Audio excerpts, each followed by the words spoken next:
Students, welcome to our Prajapati classes. आज हम वही हमारा पुराना चैप्टर यानी first chapter crop production and management पढ़ेंगे एनसीईआरटी का स्टैंडर्ड 8 का। बट ये लास्ट सेशन है हमारा first chapter. Last session first chapter का है, लास्ट सेशन नहीं है, फर्स्ट चैप्टर का लास्ट सेशन है। ओके, तो अभी तक हमने प्रैक्टिस ऑफ फार्मर्स के बहुत सारे मेन इंपॉर्टेंट टॉपिक्स भी पढ़ लिए हैं। लास्ट टाइम हमने प्रीवियस वीडियो में पढ़ा था irrigation and protecting from weeds, वो भी बहुत ज्यादा इंपॉर्टेंट है, पूछ सकते हैं इरिगेशन काफी इंपॉर्टेंट है। तो अब next let's move on the harvesting. हमारा जो नेक्स्ट टॉपिक है वो क्या है, हमारा हार्वेस्टिंग। ओके, हमने सॉइल जो जमीन थी वो तैयार कर ली, प्रिपेयर कर ली, बाद में हमने सोइंग कर लिया, बीज बो दिए, फिर हमने उसे खाना दे दिया एडिंग मैन्यूअर एंड फर्टिलाइजर, बाद में उसे पानी भी दे दिया, खाना दिया तो पानी भी दिया, इरिगेशन किया, फिर उसे बचाया, आसपास के जो क्या बोल रहे थे उससे उसका खाना छीन रहे थे वो प्लांट से वीड से बचाया हमने। अब सब कुछ हो गया, क्रॉप को खाना भी दे दिया, पानी भी दे दिया, बचा भी लिया, वो ग्रो हो गया, फिर क्या, अब वो क्रॉप को हम लेंगे ना, बस वही उसे कट करके ले लेंगे, फसल को कट करते हैं, बस उसे बोलते हैं हार्वेस्टिंग। जो कटाई हो रही है फसल की किसी और की नहीं, फसल की जो फसल की कटाई हो रही है बस उसे बोलेंगे हार्वेस्टिंग। तो चलते हैं, पहला ऐसे ही देख लेते हैं हार्वेस्टिंग है क्या, फिर क्या लिखा है वो देख लेंगे। ये लिखा है इसलिए है मैंने for topic wise main points लिखे हुए हैं, एग्जाम में पूछे तो आपको ये तो लिखना ही है, एनसीईआरटी कुछ टॉपिक लिख सकते हैं लेकिन ये तो लिखना ही है, अच्छे से ऐसे टॉपिक वाइज लिखना है अकॉर्डिंग टू योर मार्क्स। आपका मार्क्स कितने हैं वो हिसाब से आपको लिखना है। ये मैंने यहाँ पर मेन पॉइंट्स कवर किए, वो भी अच्छे से लिखा है, इतना तो आपको कंपलसरी लिखना है। एग्जाम में जब हार्वेस्टिंग पूछा है या फिर स्टोरेज पूछे तो इतना लिखना है, लेकिन ये मेन पॉइंट्स है, बाद में इस पर डिस्कस करते हैं। पहले ओवरव्यू देख लेते हैं हार्वेस्टिंग है क्या। तो हार्वेस्टिंग कटाई यानी फसल की जो कटाई होती है वो होती है, क्यों करते हैं? जनरली क्रॉप्स जो हमारा ग्रो करते हैं उसे 3 to 4 मंथ यानी 3 से 4 महीने लगते हैं, उस पर हम हार्वेस्टिंग कटाई करते हैं। तो ये भी इम्पोर्टेंट प्रैक्टिस है, फार्मर के लिए इम्पोर्टेंट चीज है, क्योंकि वो कटाई नहीं करेगा, हार्वेस्टिंग नहीं करेगा तो वो क्रॉप बेच नहीं पाएगा और हमें मिल नहीं पाएगा, इन शॉर्ट उसकी रोजी रोटी नहीं चलेगी और हमें खाना नहीं मिलेगा। ओके, तो चलते हैं हार्वेस्टिंग है क्या। When crops get matured, they are cut by the help of sickle or by harvester. This process is called harvesting. Okay, ये जो definition है, अगर आपको definition पूछा what is harvesting तो ये लिखना है आपको। मैंने आपको बताया था सिकल, लास्ट टाइम जब हम टूल्स पढ़ रहे थे इम्प्लीमेंटेशन ऑफ, तब मैंने बताया था सिकल ड्रॉ किया था, आपको याद होगा, कंपलसरी 100% आपको याद होगा सिकल किया है, बस उसकी वजह से हम हार्वेस्टिंग कटाई करते हैं फसल की, उस प्रोसेस को बोलते हैं हार्वेस्टिंग। क्यों हार्वेस्टिंग? क्योंकि मशीन होता है हार्वेस्टर, मशीन का नाम होता है हार्वेस्टर, इसलिए इसे बोलते हैं हार्वेस्टिंग। ऐसा यस ऐसा ही है। तो एक मशीन आता है हार्वेस्टर और सिकल, पहले के जमाने में सिकल से कटाई करते थे फसल की, लेकिन अब मॉडर्न हो चुके हैं तो मशीनरीज आ चुकी है, तो वो मशीनरी से हम कटाई करते हैं, तो उसे बोलेंगे हार्वेस्टिंग। हार्वेस्टर मशीन से कटाई करते हैं, इसलिए बोलते हैं हार्वेस्टिंग। आगे चलते, the grains are separated from the chaff by winnowing by the help of weight, underline किया मैंने, और by threshing by thresher। Okay, अब हमने क्या कर ली, कटाई कर ली, हार्वेस्टिंग कर ली, कटाई कर ली। अब एक इम्पोर्टेंट पार्ट और वो क्या है, जब हमने कटाई कर ली तो उसमें वो होगा, वो तो छिलकों के साथ होगा, अपने कवर के साथ होगा। आपने देखी होगी, मैं बात करता हूँ कॉर्न की, सिंपल कॉर्न की बात की है, वो आप जब कटाई करते हैं तो क्या वो आपको सेपरेटेड मिलती है उसके स्टेप से? नहीं है। चेफ यानी जो चेफ है यानी क्या हो गया हमारा, पता है? हिंदी में लिखता हूँ छिलका, जो ऊपर का छिलका होता है, जैसे कॉर्न के ऊपर होता है ना, वो उसे चेफ को छिलका बोलते हैं। हिंदी में लिखा है यार छिलका यानी सेफ, तो उसे भी रिमूव करना पड़ता है, वो भी इम्पोर्टेंट पार्ट ऑफ हार्वेस्टिंग ही है, वो भी हार्वेस्टिंग में ही आता है। तो उसे कैसे रिमूव करेंगे? तो सिंपल है यार, उसे रिमूव करने के लिए मेथड्स है। एक तो हमारी पुरानी मेथड आपने देखा होगा यार, अपने घर में कभी मम्मी अनाज को स्टोर करने वाली होती है, तभी जो गेहूं या वगैरह होते हैं तो उसे ऐसे बड़ा वाला सुपड़ा होता है, आपने देखा होगा, वो सुपड़े से उसे छानती है। उसका मीन्स उससे क्या होता है, जो गेहूं होते हैं जो हैवी होते हैं वो सुपड़े में ही रह जाते हैं, और जो छिलके होते हैं उसके आसपास जो लाइटर जो होते हैं छिलके वगैरह और कचरा वो उड़ जाता है बाय द विंड की वजह से। विंड की वजह से, हवा की वजह से वो उड़ जाता है, बस वही प्रोसेस है। उसे विनोइंग बोलते हैं। वो पुरानी मेथड है लेकिन अच्छी मेथड है, वो अभी तक चलती आ रही है, आप लाइव देखा भी होगा आपने। बस तो वही है, ग्रेन को सेपरेट करता है चैप से by winnowing, by the help of wind. ये विंड से जो होता है फार्मर्स एक हार्वेस्टिंग कटाई कर लेता है, उसके बाद बड़ा सा उसके पास सुपड़ा वगैरह होता है, उससे वो ऐसे, हमने देखा होगा ऐसे करता है, तो जो हैवी ग्रेन्स होते हैं वो रह जाते हैं सुपड़े में, जिससे कर रहा है वो, और जो उसके छिलके होते हैं सिर्फ या फिर वगैरह जो आसपास के क्या बोलते हैं डस्ट वगैरह जो भी कचरा होता है वो उड़ जाता है, क्योंकि वो लाइट होता है। और बाय थ्रेसिंग, और थ्रेसिंग भी होता है, और थ्रेसिंग भी थ्रेसर से होता है, आपने देखा होगा थ्रेसर्स, अगर आपको नहीं पता तब फिगर देख लें, वो भी थ्रेसर से भी होता है। तो ये हार्वेस्टिंग हो गई। और भी कुछ big farmers use combined machines for both harvesting and threshing. अब हम मॉडर्न युग में आ चुके हैं, मॉडर्न हो चुके हैं, मतलब जो पहले पुरानी मेथड होती थी जो हम हैंड वर्क से हार्ड वर्क से किया करते थे, उसकी जगह पर हमारे पास मशीनरीज आ चुकी थी। अब फार्मर्स, अच्छे फार्मर्स, बिग फार्मर्स होते हैं तो मशीनरी यूज करने लगे, डिफरेंट टाइप के अच्छे मशीनरी यूज करने लगे। तो बस यही इन्होंने, बिग जो फार्मर होते हैं वो दोनों प्रोसेस एक साथ हो जाए, उनका टाइम भी वेस्ट ना हो और दो गुनी मेहनत से बच जाए, इसलिए वो ऐसे कंबाइंड मशीन का यूज करते हैं जिसमें पहले हार्वेस्टिंग हो जाता है और बाद में थ्रेसिंग भी हो जाता है। तो ये था हार्वेस्टिंग, इंपॉर्टेंट थिंग है। आप ये चेफ वाला बोलना विनोइंग किसे बोलते हैं, और डेफिनेशन तो बहुत सिंपल है। तो ये हार्वेस्टिंग के मेन कुछ पॉइंट्स है, वो आपको लिखने हैं एग्जाम में अच्छे से, ये तो आना ही चाहिए यार, ये नहीं आएगा तो फिर आपको मार्क्स नहीं मिलेंगे। अच्छे से नोट की तरह मैंने लिखा है, ऐसे टॉपिक वाइज 1 2 3 ऐसा टॉपिक वाइज लिख सकते हैं। चलो नेक्स्ट चलते हैं हमारा स्टोरेज। इंपॉर्टेंट, ये भी स्टोरेज भी इंपॉर्टेंट है, क्यों बाकी सब इंपॉर्टेंट है कि स्टोरेज इंपॉर्टेंट है, सब मोस्ट इंपॉर्टेंट। क्यों? अगर स्टोरेज ही नहीं करेंगे, हमने बहुत आगे सब कुछ कर लिया, बहुत मेहनत कर ली, फार्मर ने सब कुछ उगा दिया, ग्रोथ को बचा लिया, उसे अच्छे से पानी दे दिया, अच्छे से अच्छी फसल दे दी, स्टोरेज किया, लेकिन वही स्टोरेज करने की जगह पर वो सारा बिगड़ गया। इन शॉर्ट स्पॉइल हो गया सब कुछ।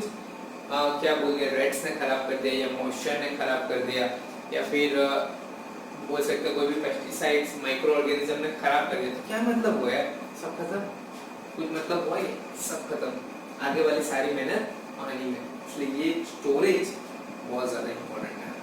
स्टोरेज फार्मर के लिए सबसे ज्यादा इंपॉर्टेंट है, उसे कैसे स्टोर करे, कैसे रखे, कैसे पहुंचाए वगैरह सब कुछ इसमें आएगा। कौन सी चीज में स्टोर करे, बैग्स कौन से ले, छोटा हो तो छोटे बैग्स, बड़ा हो तो बड़ा बैग्स, उसे अच्छे से जो केमिकल आते हैं स्टोरेज के लिए, प्रिवेंटेशन ऑफ रेट्स, उसे बचाता है रेट से, मॉइस्चर से, पेस्टिसाइड से, माइक्रो ऑर्गेनिज्म से, वो यूज करे। तो ये सारी चीजें स्टोरेज में आती है, और स्टोरेज बहुत इंपॉर्टेंट है।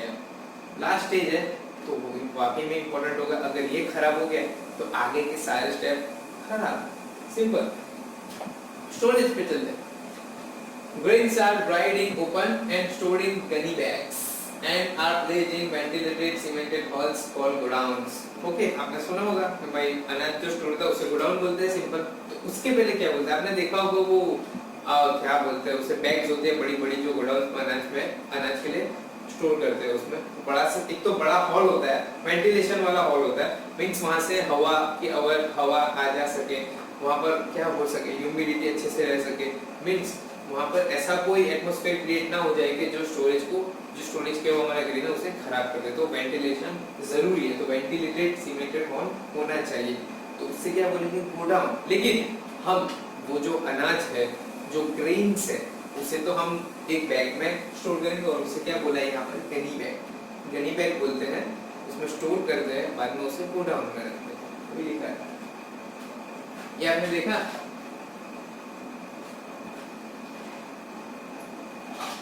ये वर्ड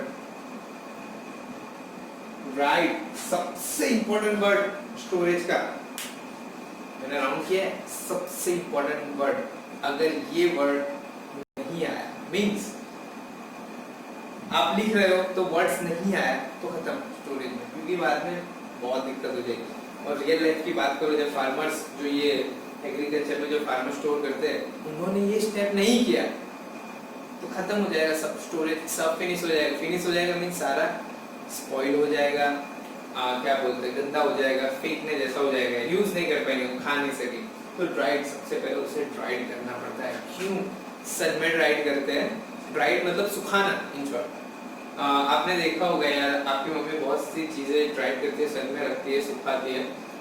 तो वैसे ही इसे सन में रख के सुखाना पड़ता है यार। अगर नहीं सुखाएंगे तो कोई उसमें मॉइस्चर रह जाएगा, और अगर उसमें मॉइस्चर रह गया तो वो खराब होने के चांसेस बहुत ज़्यादा हो जाते हैं, वो खराब हो जाते हैं। क्योंकि हमें स्टोरेज में उससे पेट्स, मॉइस्चर पेट से भी बचाना है, यानी सॉरी पेस्टिसाइड्स यानी रैट्स वगैरह जो इंसेक्ट्स वगैरह, उससे भी बचाना है। और इसी के साथ उसमें मॉइस्चर ना रह जाए, वो भी हमें देखना है।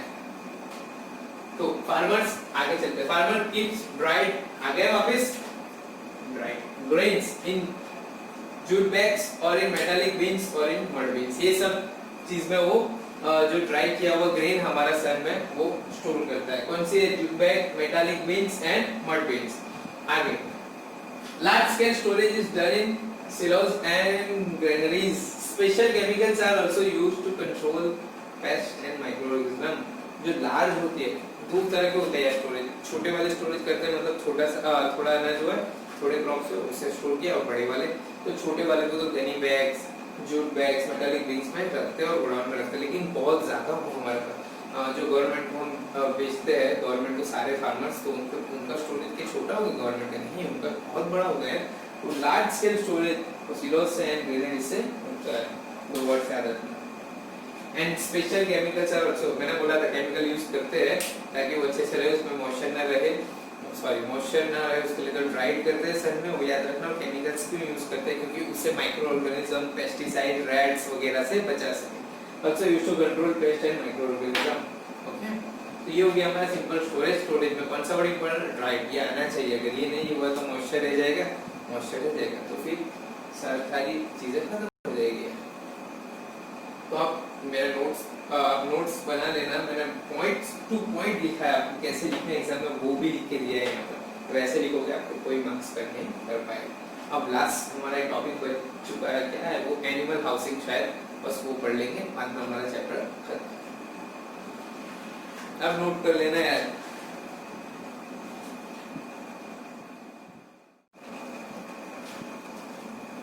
तो ये हमारा लास्ट टॉपिक है, चैप्टर का लास्ट टॉपिक है हमारा, नहीं चैप्टर का लास्ट टॉपिक है।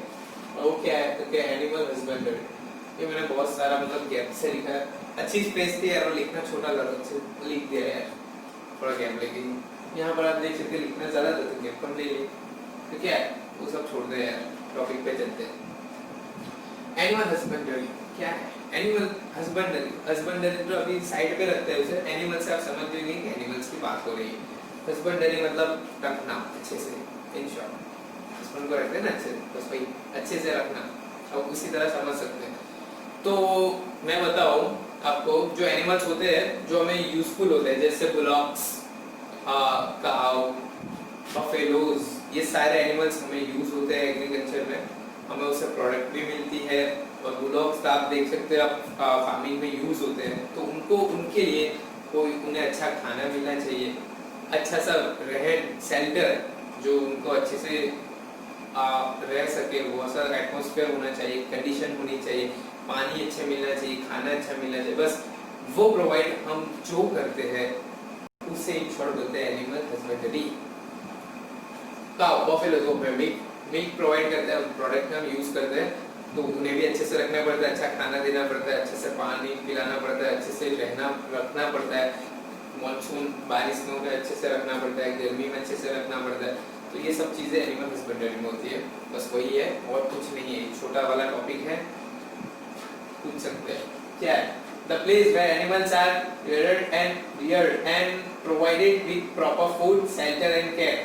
ओके, केयर करनी होगी, शेल्टर दे, प्रॉपर फूड दे, ये वर्ड्स आने चाहिए इसमें। तो वरना ये वाला मतलब क्या बोलते हैं, आपकी जो लैंग्वेज है, आपका जो सेंटेंस है वो कुछ भी हो सकता है, बट प्रॉपर वर्ड्स जो आप समझाना चाहते हो वो तो आने ही चाहिए। Why done on large scale is called animal husbandry। ये सब हम लार्ज स्केल पर करते हैं, उसे एनिमल हस्बेंडरी कहते हैं, सिंपल है। बहुत छोटा वाला टॉपिक था और छिल्ला लास्ट टॉपिक था, यहीं पर हमारा चैप्टर खत्म होता है। अच्छे टॉपिक्स हमने आगे कवर कर लिए। मैं और एक बार बताता हूँ, एडिंग मैन्योर एंड फर्टिलाइजर में जो मैन्योर फर्टिलाइजर का डिफरेंस है बहुत ही इंपॉर्टेंट है, वो देख लेना। इरिगेशंस भी इंपॉर्टेंट है, लास्ट में जो पढ़ा वो भी इंपॉर्टेंट है, सब कुछ इंपॉर्टेंट है, बट मेन इंपॉर्टेंट डिफरेंस है वो जरूर देखना, वो एग्जाम में जरूर जरूर जरूर आता है। तो आप नोट कर ले, नोट करते, आई होप सो आप नोट करते रहते होंगे यार, क्योंकि मैं अच्छे से पॉइंट वाइज लिखता हूँ, कैसे एग्जाम में लिखना है वो भी बताता हूँ। ओके, तो फिर मुलाकात करेंगे नेक्स्ट सेशन में यानी नेक्स्ट चैप्टर के साथ। तब तक के लिए गुड बाय।